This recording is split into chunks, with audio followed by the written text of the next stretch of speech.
the beauty of of feeling the secret, knowing the secret. I never read The Secret, but I think I've heard enough about it to it sounds very similar to the stuff we're talking about.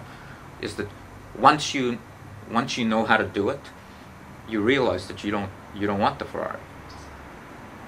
You only wanted the Ferrari because you felt that the Ferrari was going to make you look cool, and Right. you drive around and make other people envious of you. And as soon as you know how to do that, then you don't want to make people envious of you. Right. Yeah. Well, that's the. I mean, that's the. It's like intro to New Thought is The Secret. Cool. I can get my Ferrari, and then hopefully pretty soon you realize, oh, I want a Ferrari because I thought that would make me happy. Right. I don't really know what would make me happy, or I don't know what's best for the world or what's best for the universe. So actually, what I really want to do is try to surrender Right. to the universe, and then, and then what I really want is a feeling of peace and feeling of contentment, Right. and whatever that looks like, I allow the universe to do that because Right. it has a wisdom far greater than I. When that's the secret. The secret is it's as soon as you understand the secret, you have ultimate happiness.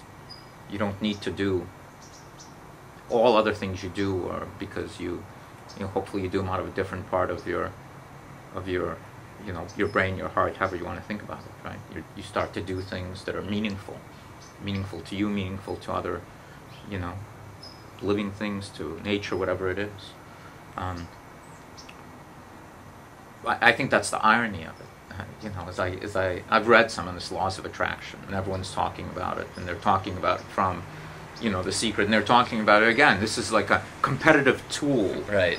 This is a competitive tool I can use against other humans that are competing with me, so that I can attract more of their wealth to come and to me, and then I'll be happy.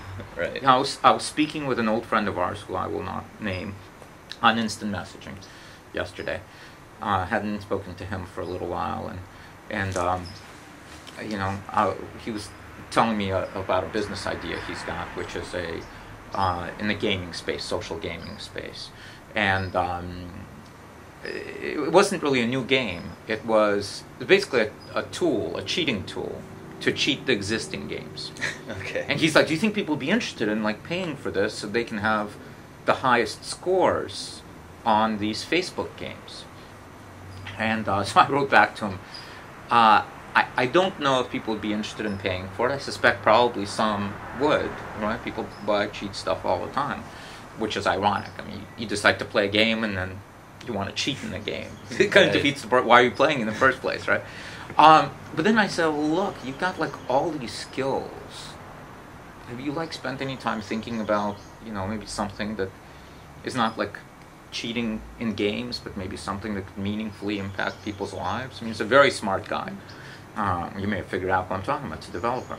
And he's like, I'll do that when I'm rich. That's what he said. He said, I'll do that when I'm rich.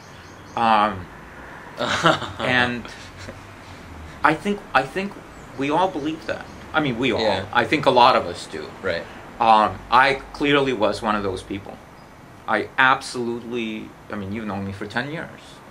I've always had the best intent for people. I'm naturally, I naturally love people. But still, my actions were, I will spend more time pursuing that passion and more time contributing after I take care of all my own stuff, after I'm rich. And by the way, I even used to use the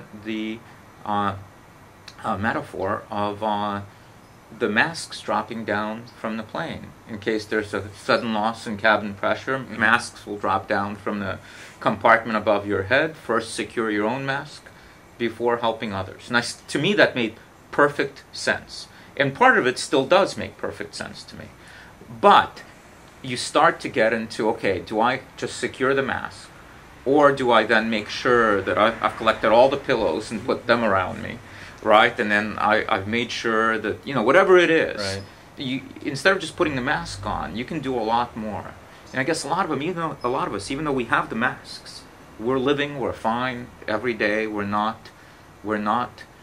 in danger of dying or even being rained on for the most part. but yet we continue to spend more and more of our time, putting bling on the mask and doing all that other stuff, instead of going out and finding other people that are suffocating because the oxygen is gone. Right? We've taken all the oxygen. And saying, yeah, I'll help you, your collateral damage, or I'll help you later, but I'm still not safe. And it's all fear. It's all fear driven. Right.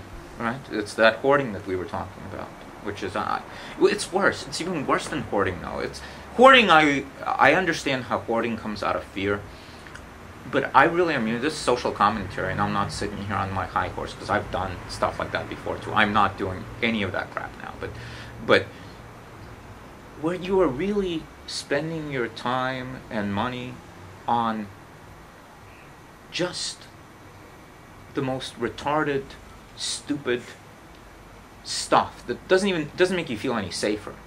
It's simply entertainment. And I'm not against entertainment. I think entertainment is good, but I don't know. I guess maybe it's because I'm making up for all those years that I now feel that I didn't do enough.